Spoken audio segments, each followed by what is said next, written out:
오늘 우리에게 주시는 하나님 말씀은 전도서 7장 11절에서부터 14절까지 제가 봉독합니다. 지혜는 유산같이 아름답고 햇빛을 보는 자에게 유익이 되도다. 지혜의 그늘 아래에 있음은 돈의 그늘 안에 있음과 같으나 지혜에 관한 지식이 더 유익함은 지혜가 그 지혜 있는 자를 살리기 때문이니라. 하나님께서 행하신 일을 보라. 하나님께서 굽게 하신 것을 누가 능히 곱게 하겠느냐. 형통한 날에는 기뻐하고 공고한 날에는 되돌아보아라. 이 두 가지를 하나님이 병행하게 하사 사람이 그의 장래를 능히 헤아려 알지 못하게 하셨느니라. 아멘. 솔로몬이 경험한 하나님의 주권적인 은혜라는 제목으로 말씀을 전하려고 합니다. 누구든지 새해를 맞이하면 나름대로의 계획을 세우고 그 세운 계획의 성취를 위해서 부단히 노력하고 집중하게 됩니다. 그래서 그 노력한 것에 대한 결과와 열매들이 맺어질 때에 다양한 반응을 하죠. 여기서 신앙인과 비신앙인의 구분되어지는 선을 우리는 알고 있어야 합니다. 하나님이 행하신 일이다 라고 하게 되면 그 사람의 신앙은 신본주의입니다. 내가 노력해서 되어진 일이다, 하나님과는 무관한 결과다라고 생각하는 것을 우리는 인본주의라 그럽니다. 그래서 우리가 계획한 일에 집중하여 나타나는 결과에 어떤 반응을 하느냐에 따라서 그 사람이 신앙이 있다 없다, 더 훌륭한 신앙이다 아니다 라는 것이 결정이 되어진다는 것입니다. 그렇다고 한다면 우리 그리스도인들 어떻게 해야 될까요? 나와 관련된 일어나는 모든 일은 다 하나님이 하신 일이다, 하나님의 주권 속에서 일어난 일이다 라고 받아들이는 것이 진정한 신앙인이 아닐까요? 그런데 오늘날 많은 사람들, 많은 그리스도인들이라고 자칭하는 사람들의 삶의 모습을 보게 되면 결론적으로, 결과적으로 자기가 잘해서 노력해서 되어졌다라고 생각합니다. 아니면 운이 좋아서, 아니면 누군가의 도움을 통해서 그 일이 아름답게 좋게 이루어졌다라고 그렇게 생각을 하는 사람들이 거의 대다수입니다. 근데 분명한 것은 우리 그리스도의 신앙인들은 오늘 솔로몬이 보여주는 것처럼 하나님의 주권 속에서 일어난 일이고 결과고 열매라고 하는 것을 받아들이고 인정하고, 그래서 이 사실들을 다른 사람들에게도 하나님의 주권은 지금도 현재 진행형으로 되어지고 있다라고 하는 사실을 보여주는 것, 이것을 우리는 간증이라고 그러잖아요. 그래서 그리스도인은 간증하는 삶을 살아야 된다라고 하지 않습니까? 간증이 있는 삶, 그것은 내 삶이 전적으로 하나님 주권에 의해서 이루어지고 있다라는 사실을 고백하는 삶과도 같은 거예요. 사랑하는 여러분, 한 해 동안 저와 여러분이 계획한 모든 일을 추구해 나갈 때, 또 그 일에 집중할 때 나타나는 모든 열매들은 나의 애씀, 나의 노력, 나의 시간 투자, 나의 물질 투자, 이것 다 중요하지만 하나님의 은혜로 되었다라고 하는, 내 삶의 모든 것을 하나님의 주권적으로 역사하셔서 일어나는 열매라고 하는 사실에 대한 고백이 있는 간증하는 저와 여러분이 되어지시기를 주님의 이름으로 축복합니다. 오늘 13절의 말씀은 하나님의 주권에 대해서 말하고 있습니다. 따라서 합니다. 하나님은 하시고자 하시는 것을 하시는 분이시다. 이것을 우리는 하나님의 주권이라고 합니다. 13절을 보십시오. 하나님께서 행하신 일을 보라. 하나님께서 굽게 하신 것을 누가 능히 곱게 하겠느냐. 하나님이 굽게 하신다면 그것이 하나님이 이루신 일이고, 그것은 결코 우리 인간이 곱게 할 수 있다, 도저히 불가능한 일이라는 겁니다. 그래서 그 어떤 일도 어떤 것도 인간이 수정할 수 있다는 것입니까? 그럴 수 없다는 것이에요. 하나님이 길을 정해놓으셨으면 그 길대로 이루어진다는 거예요. 그 하나님의 뜻을 내가 어떻게 바꾸고 할 수 있는 것이 아니다, 수정의 대상이 아니라는 거예요. 이것을 인정해야 되는 것이 피조물이라고 하는 사실을 오늘 저와 여러분이 그렇게 인정하시고 기억하시기를 간절히 바랍니다.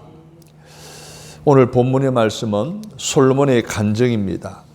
솔로몬은 자신이 경험한 것을 통하여 하나님의 절대적으로 행하시는 주권자이심을 알게 된 것을 간증하고 있는 것이 오늘 본문의 말씀입니다. 자, 그러면 솔로몬이 경험한 우리의 삶에 주권적으로 행하신 일은 무엇이었으며, 그리고 그 일들이 일어났을 때 솔로몬은 어떻게 반응하라고 말씀하시는가? 먼저 보니까 하나님이 형통한 날을 허락하신대요. 그때마다 기뻐하라고 말씀하고 있습니다. 14절을 전반절을 보십시오. 형통한 날에는 기뻐하고 있습니다. 형통한 날이란 번영하는 날을 말합니다. 일들이 잘 되어지는 때를 말하는 거예요. 바로 순경의 때를 말하는 거예요. 전도서 3장 1절로 8절을 보게 되면 하나님은 천하의 범사에 기한이 있고 모든 목적 이룰 때가 있나니라고 말하고 있어요. 즉 하나님께서 우리의 삶의 전 시간과 공간과 사건을 주장하신다는 말씀이에요. 다시 말해서 시간을 주장하시는 하나님이 우리의 한평생의 삶의 행로에 형통한 때를 주신다는 거예요. 그럼 오늘 이 말씀을 받아들이는 저와 여러분은 2024년 새해를 맞이하고 또 나름대로의 계획들을 세워서 1년을 여러 가지 이제 집중하여 살아갈 때에 하나님이 반드시 형통한 때를 주신 때가 있다는 사실을 믿으시기 바랍니다. 그렇다고 하면 난 지금 내가 어렵다고 낙심하거나 좌절하거나 절망하거나 시험에 들 이유가 있다 없다? 없다는 거예요. 왜? 하나님이 형통한 때를 허락하시기 때문이라는 거예요. 그러면 형통한 날은요, 어떤 것이 형통했으면 좋겠습니까? 물질이 있어서, 건강이 있어서, 관계에 있어서, 사업에 있어서, 직장에 있어서 많은 사람의 다양하게 형통한 때를 기다리고 있을 것입니다. 그러나 그 중에 가장 우선시해야 될 형통은 바로 영적인 형통인 줄로 믿습니다. 영적인 형통은 믿음의 생활을 잘할 때, 하나님에게 집중할 때, 말씀을 따라 순종하며 살아갈 때 주어지는 은혜입니다. 요한 3서 2절에 보게 되면 내 영혼이 잘됨 같이 범사가 잘되고 강건하기를 네가 강구하노라 하는 이 삼박자의 축복의 내용처럼 저와 여러분의 영이 형통함으로 범사가 잘되고 강건해지는 놀라운 하나님의 축복을 경험하는 올 한 해에 여러분의 모든 계획이 되어지기를 주님의 이름으로 축원합니다. 사랑하는 여러분, 오늘 하나님이 우리의 삶에 주권적으로 형통한 때를 계획하고 계시다는 사실을 믿으시고 그것을 받아들이시고 기억하며 살아가신다면 우리가 해야 할 일은 뭐예요? 기뻐할 일밖에 없어요. 할렐루야. 하나님 주권을 우선 가치로 두고 하나님 중심으로, 하나님 말씀의 중심으로 살아가시는 저와 여러분이 되시기를 바랍니다. 그러면 하나님 왜 우리에게 형통한 때를 주실까요? 기뻐하도록 하기 위해서 형통의 때를 허락해 주셨다는 거예요. 그래서 기뻐하라는 말은 좋은 때는 좋게 살라, 그리고 만족하게 살라는 거예요. 선하게 살라는 의미가 담겨져 있습니다. 사랑하는 여러분, 오늘 우리의 삶 속에 일어나는 크고 작은 좋은 일들 속에 여러분 만족하게 살고 선하게 살고 기뻐하며 살아가시기를 바랍니다. 그런데 우리 사람들이 형통한 날을 그래 기뻐하는 삶을 살아가지 못하고 있어요. 형통할 때 오히려 뭐해요? 방종해요. 교만해요. 자기 멋대로 살아가려고 그래요. 내가 잘나서 내가 잘해서 이 모든 일들이 되어졌다라고 생각해요. 그래서 허랑방탕합니다. 자기 주장대로 자기 생각대로 살아갑니다. 왜일까요? 평안하고 행복한 시기를 자기 육체의 욕심을 따라, 육체의 만족을 따라, 그리고 자기 중심적으로 살기 때문에 바로 그렇게 살아갈 수밖에 없는 것입니다. 여러분, 하나님의 축복으로 형통하게 되면 대다수의 사람들은 신앙의 질이 떨어지는 것을 성경 역사를 통해서 또 기독교 역사를 통해 우리는 그냥 쉽게 발견할 수 있습니다. 여러분, 성경은 크게 사이클로 되어 있어요. 인간의 죄를 지으면 하나님 심판하시고, 심판할 때 회개하면 하나님이 축복하시고, 하나님 복을 주시면 또 그 형통의 을 선용하지 못하고 육체의 욕심을 따라 살아감으로 죄를 짓게 되는 거예요. 이게 계속 사이클 돌아가요. 그래서 성경 창세기부터 요한계시록까지 보게 되면 이 사이클로 계속 진행되는 걸 볼 수 있어요.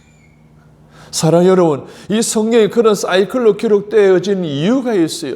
너희들은 그런 사이클로 살아갈 수밖에 없는 연약한 존재이기 때문에 하나님만 바라라, 하나님만 믿어라, 하나님을 의지할 때 너희들은 날마다 하나님의 축복 속에 살아갈 수 있다는 사실을 단적으로 우리에게 가르쳐주고 있는 말씀이에요. 여러분, 초대교회 초기 300년 동안 엄청난 박해 속에 기독교인들이 카타콤이라고 하는 지하 세계에 살아가는 신앙의 자유를 지키기 위해서 그들이 그런 고통을 겪었던 것을 우리는 잘 압니다. 그런데 313년 콘스탄티노 대제에 의해서 밀라노 칙령에 의해서 기독교가 진정 이제 지하에서 자유롭게 지상으로 올라왔을 때 마음껏 신앙생활을 할 수 있으니 얼마나 큰 부흥이 일어날 거라고 기대했겠어요? 그런데 초대교회 성도들은 그러지 않았어요. 그 당시 성도들은 더 하나님을 떠났어요. 더 육체적인 쾌락에 더 깊이 빠져들어갔어요. 오히려 지하에 있을 때 더 경건된 삶을 살았던 저희들이 지상에 올라와서는 타락하고 주님을 떠난 일들이 비일비재했어요. 그리고 우리가 잘 알고 있는 11세기, 14세기에 걸쳐서 기독교가 최악에 이르게 되잖아요. 예루살렘이 이슬람권에 의해서 점령당했을 때 유럽의 십자군 전쟁을 일으키잖아요. 무려 100여 년 동안. 그 십자군 전쟁을 일으키는 명분으로 얼마나 많은 잔인한 행동을 했습니까? 기독교 아닌 이교도들도 하지 않는 일들을 이 십자군이 일삼았습니다. 신앙의 자유가 왔을 때 이렇게 많은 그리스도인들이 주님을 떠나고 주님을 버렸던 일들이 얼마나 많았으면 우리는 쉽게 찾아볼 수가 있었습니다. 사랑하는 성도 여러분, 우리는 새해를 맞이하여 살아갈 때 형통한 날을 하나님께로부터 보장받을 수 있다는 것을 조금도 의심하지 않게 되기를 주님의 이름으로 부탁합니다. 오히려 그때마다 기뻐하며 살아야 함을 잊지 마시기를 바랍니다. 선하게 좋게 만족하게 살면서 하나님의 일을 기쁘시게 하고 역경의 때를 신앙과 기도로 대비하기를 주님의 이름으로 바랍니다. 그리고 은사와 축복을 더 받을 수 있도록 좋은 기회로 삼으실 수 있는 저와 여러분 되시기 바랍니다. 전도서 3장 12절에 보면 사람이 사는 동안에 기뻐하며 선을 행하는 것보다 더 나은 것이 없는 줄을 내가 알았고, 사랑하는 여러분, 하나님 우리의 삶에 앞으로 우리의 모든 길에 형통한 날을 예비하셨음을 믿으시고 그 형통한 때마다 하나님 우리가 허락하시는 기뻐할 수 있는 그런 삶을 통해서 오늘 저와 여러분의 삶에 안일하고 방종하며 부패해지지 않도록 하나님을 의식하여 경외하며 신앙생활을 할 수 있는 결단이 있으시기를 주님의 이름으로 부탁합니다. 두 번째로는 곤고한 날도 허락하셨다는 거예요. 그때 우리는 어떻게 해야 된다는 거예요? 되돌아보라는 거예요. 14절을 보십시오. 곤고한 날에는 되돌아보아라. 그래서 곤고한 날에는 고난과 역경, 시련과 슬픔의 때를 의미하는 거예요. 내 삶에 일하는 고난과 역경과 시련과 슬픔의 어떤 어려움까지도 하나님의 주권에 의해서 일어난다는 사실을 인정하라는 거예요. 이것을 인정하지 않으면 우리 신앙에 많은 문제점이 생겨요. 내가 믿음의 생활을 했는데 왜 내게 이런 일이 일어났냐는 거예요. 믿음의 생활하는 나에게 이런 일이 일어났다면 과연 하나님의 살아계시나 한가라고 하는 부정적인 생각을 갖게 되는 거예요. 여기서 머물면 되는데 거기서 주님을 떠나는 일이 생기게 되고 하나님에 대해서 부정적으로 말하게 되는 우를 범할 수 있게 될 수밖에 없어요. 사랑하는 여러분, 예수 믿는 사람이나 믿지 않는 사람이나 한결같이 나름대로 살아가는 삶에 있어서는 거의 다 똑같아요. 외부적으로 환경적으로 보면 다 큰 차이가 없어요. 그는 내적으로 영적으로 보게 되면 확연히 달라지는 걸 볼 수 있어요. 믿지 않는 사람은 다 부정적으로 어려움을 당하면 부정적으로 생각하는데 믿는 사람들은 곤고한 때를 이루시는 것이 하나님의 주권임을 인정하고 오히려 되돌아보게 됩니다. 왜 내게 이런 일이 일어났는지를 되돌아보고 나 자신을 보게 되는 거예요. 나 자신의 잘못된 과거의 삶을 돌아보게 되고 하나님과 관계에 문제가 없는지를 돌아보게 되고 나 자신의 신앙이 하나님을 향하여 있는지를 돌아보게 된다는 거예요. 그래서 곤고한 날이 이르면 되돌아보라고 말씀하시는 거예요. 그래서 하나님께서 우리에게 이러한 타락하고 하나님을 떠나는 것을 미리 아시고 우리에게 뭐예요? 곤고한 날을 허락하신다는 거예요. 사랑하는 여러분, 우리가 살아가다 보면 원치 않은 일들을 많이 만날 거예요. 그때마다 이 일도 하나님이 내게 허락하신 일이구나. 할렐루야. 그래서 인정하십시오. 그때 우리는 되돌아볼 수 있어야 됩니다. 지혜를 얻을 수 있어야 됩니다. 하나님 내게 뭐라고 말씀하신지를 들을 수 있어야 됩니다. 하나님 원하시는 삶의 방향을 볼 수 있어야 되는 거예요. 그렇게 하시기 위해서 하나님 우리에게 곤고한 때를 허락해 주신다는 거예요. 되돌아보라는 말은 무슨 말입니까? 지나온 날들을 생각해 보라는 거예요. 지금 이해되지 않고 원망스러울 정도로 힘들고 어렵고 고난당할 때 왜 이런 일이 일어났는 여태껏 보지 못했던 나 자신을 보게 되고 내가 여태껏 나를 볼 수 없었던 나를 바라볼 수 있게 돼요. 그러면 공간 날에 무엇을 되돌아보라는 거예요? 따라서 하면 나 자신의 잘못을 되돌아보라는 것이다. 성도는요, 죄인된 자신을 볼 줄 알아야 됩니다. 학개서 1장 5절에 보면 너희는 너희의 행위를 살필지니라 라는 이 본문의 말씀을 유진 피터슨의 메시지 성경에 의하면 이렇게 번역이 되어 있어요. 너희 삶을 유심히 들여다보아라. 그리고 곰곰이 생각해 보아라. 너희 삶을 뒤돌아보라는 거예요. 유심히 들여다보라는 거예요. 곰곰이 생각해 보라는 거예요. 무엇이 문제고 무엇이 잘못되고 무엇이 지금 하나님 앞에 범죄하고 있는 일이며 무엇이 하나님의 뜻과 배치되는 일임을 곰곰이 들여다보고 깊이 생각해 보라는 거예요. 이게 되돌아보라는 말씀이에요. 학개 선지자가 성전 재건을 앞두고 있는 이스라엘 백성들이 두려워하고 있을 때 하나님 학개 선지자를 통해서 말씀하십니다. 두려워하지 말아라. 성전 건축이라고 하는 엄청난 무거운 짐을 지고 있는 너희들이 지금 두려워하고 있지만 두려워할 이유가 없다는 거예요. 지금 시작하라는 거예요. 그런 너희 자신들을 성찰해 보라는 거예요. 지금 막중한 일을 앞두고 무거운 짐을 짊어진 채로 공간 가운데 있을 때에 하나님이 너 자신을 성찰해 보라는 거예요. 지금 네가 하나님을 떠난 너 자신의 위치를 보라는 거예요. 네가 지금 어떤 생각을 가지고 있는지 돌아보라는 거예요. 네가 지금 하고 있는 일이 과연 하나님 뜻과 일치되는 일인지 지금 들여다보라는 거예요.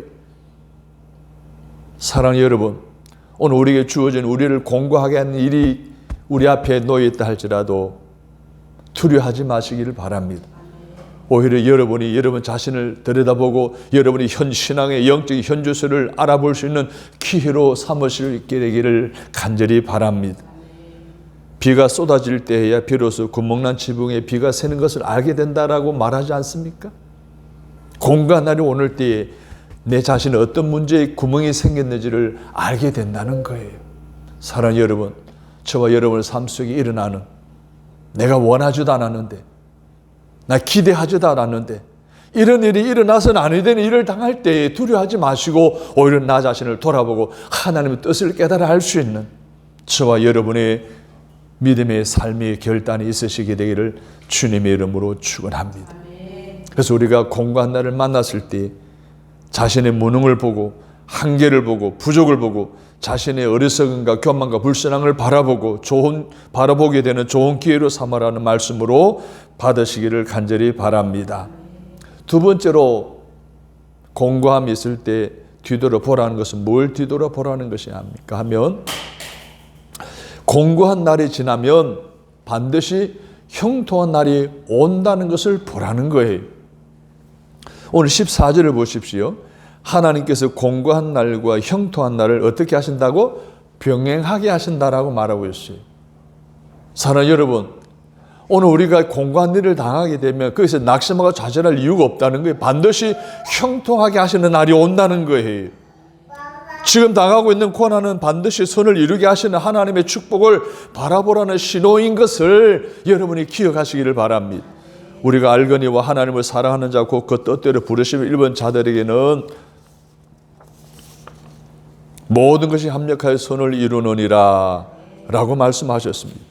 새해에도 하나님이 행하실 일을 믿고 그 말씀에 순종하며 새로운 각오로 기도하고 헌신하는 자와 그 가정과 국가에는 공고한 날을 형통한 날로 역전시켜 주실 줄로 믿습니다. 여러분 에스더서에 보게 되면 잘 아는 황후 에스더와 그의 삼촌 모르드게에 관한 이야기가 나옵니다. 이 유대인들이 엄청난 환난을 받게 될 위기에 처했을 때에 모르드게와 에스더 모두가 함께 금식하며 하나님께 기도하지 않았습니까? 위기를 만났을 때 그들은 자신을 돌아볼 줄 아는 기회로 삼았던 거예요. 자기 자신들을 들여다본 거예요.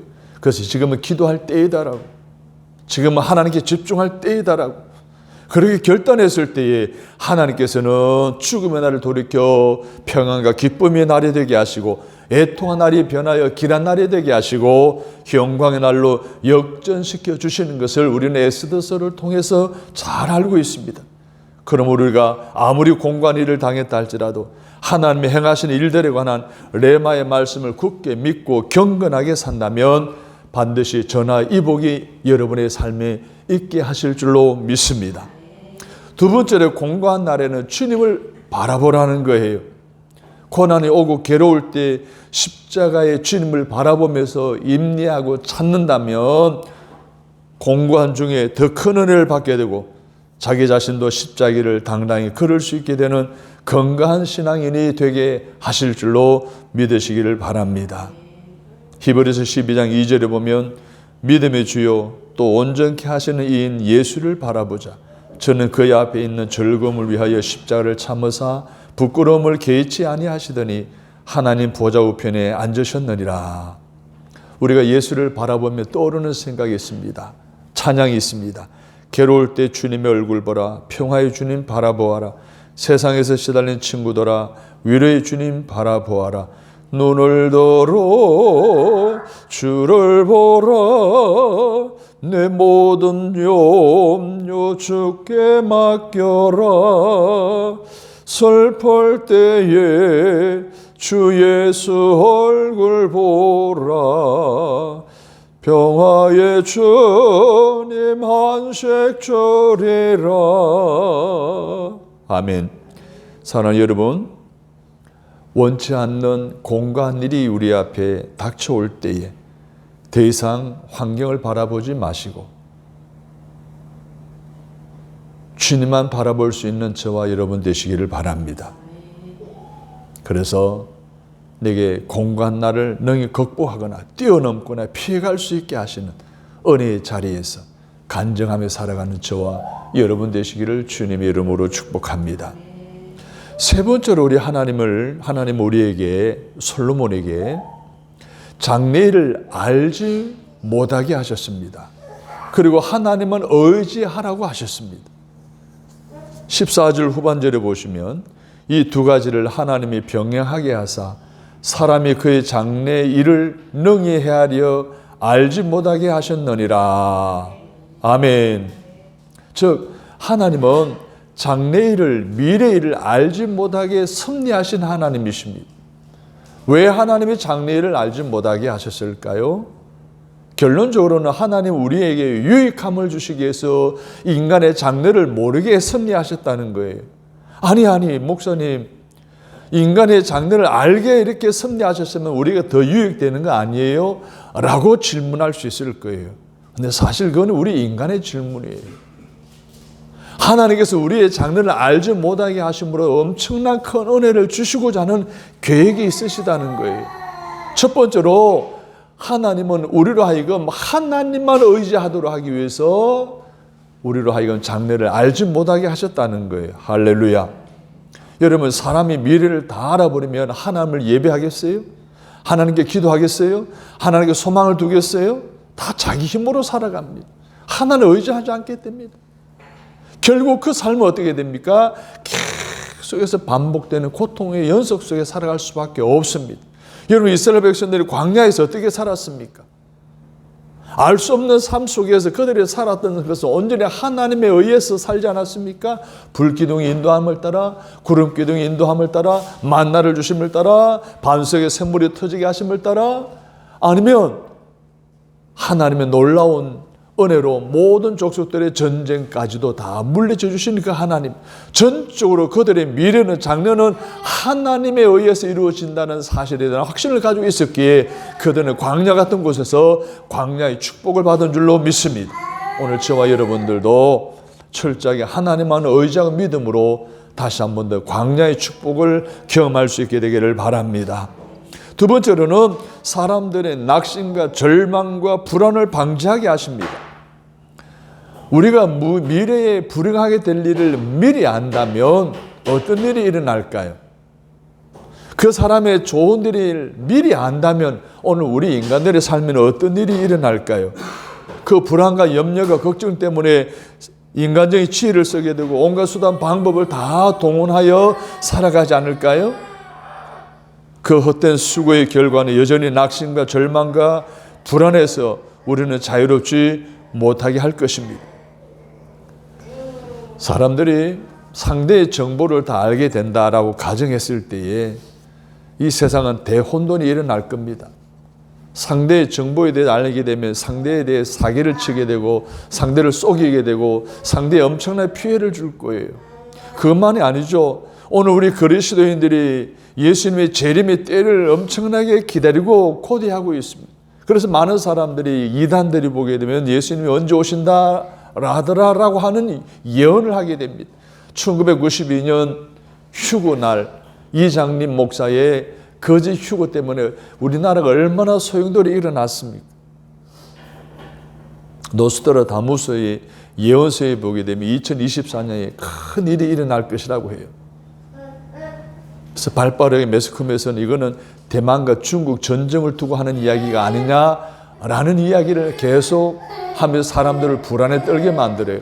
그것도 감사한 일은 어제 대만 총통 선거가 있었잖아요. 라이칭더 친미 성향을 가진 사람이 한 7% 차이로 이겼어요. 얼마나 감사한 줄 몰라. 사랑하는 여러분, 오늘 우리의 장래에 대해서 하나님은 알지 못하게 하신 것은 하나님의 뜻이라고 받아들이고 나의 장래, 나의 미래에 대해 어떻게 될 것인가를 생각하지 마시고 주님 바라보시기를 바랍니다. 주님 의지하시기 바랍니다. 우리의 장래에 대해 관심을 갖게 되면 염려, 근심, 걱정, 불안 속에 살아갈 수밖에 없는 거예요. 온전히 주님만을 바라보고 주님만을 의지함으로 현재 일어나는 모든 문제의 염려들을 다 불시시키고 온전히 기쁨과 소망 가운데 살아가시는 저와 여러분 되시기를 주님의 이름으로 축복합니다. 11절 12절에 보십시오. 지혜는 유상같이 아름답다라고 했습니다. 그리고 지혜의 근원 아래에 있으면 돈의 근원 아래에 있는 것 같다는 거예요. 경제적인 것을 보장받는다는 게 지혜 아래에 있게 되면 더 유익한 지혜가 그 지혜 있는 자를 살려준대요. 회복시켜준대요. 구원시켜준대요. 사랑하는 여러분, 하나님의 말씀은 오늘 우리에게 잘되게 하시는 줄로 믿습니다. 우리를 유익되게 하시고 회복되게 하시는 하나님이신 말씀을 여러분의 날마다 공급받아서 여러분의 생명나무를 자라나게 하십시오. 열매 맺게 하십시오. 그래야 우리는 경제적으로나 다시 회복되어 살아나는 것에 있어서나 성공적인 삶을 살아갈 수가 있는 것입니다. 그러기 위해서 오늘 본문 우리에게 말씀하셨습니다. 솔로몬이 경험했던 간증처럼 우리도 형통한 날에는 기뻐하시기를 바랍니다. 공고한 날에는 되돌아보시고 주님 바라보시기를 바랍니다. 우리의 미래에 대해서 알게 하지 않으신 것을 인정하고 나의 미래에 대해서 온전히 하나님께 전적으로 맡기고 나아가는 저와 여러분의 삶을 살아가실 때 오늘 솔로몬이 누렸던 그 은혜의 체험 속에 간증함이 오늘 저와 여러분의 예수를 통해 올 한 해 내내 간증할 수 있게 되는 축복의 삶을 살아가는 여러분들이 다 되시기를 주님의 이름으로 축원합니다. 하나님 아버지의 은혜가 말씀으로 우리 심령에 채우게 하시고 우리 생명나무가 자라나게 하셔서 많은 열매를 맺음으로 경제적으로나 다시 회복되어 살아나는 것에 있어서나 성공적인 삶을 살기를 원하오니 오늘 주신 말씀대로 순종하며 살아가는 저희를 되게 하여 주옵소서. 우리 삶 가운데 행하신 일들인 솔로몬의 체험에서 나온 간증처럼 형통해 왔을 때에 하나님 방종하지 않게 하시고 더 기뻐하며 살아가게 하여 주옵소서. 더 감사하며 살아가게 하여 주옵소서. 전적인 하나님의 섭리 가운데 일어난 이름을 고백하며 살아가게 하여 주옵소서. 곤고가 왔을 때에 낙심하지 않게 하시고 우리 자신을 깊이 들여다보게 하시고 주님만을 바라보고 맡기고 의지하게 하여 주옵소서. 내 장래일을 알지 못해서 염려하지 아니하게 하시고 철저하게 하나님의 행하신 일을 믿고 의지하며 소망 가운데 살아가는 올 한 해의 모든 삶이 되게 하여 주시옵소서. 예수님의 이름으로 기도합니다. 아멘.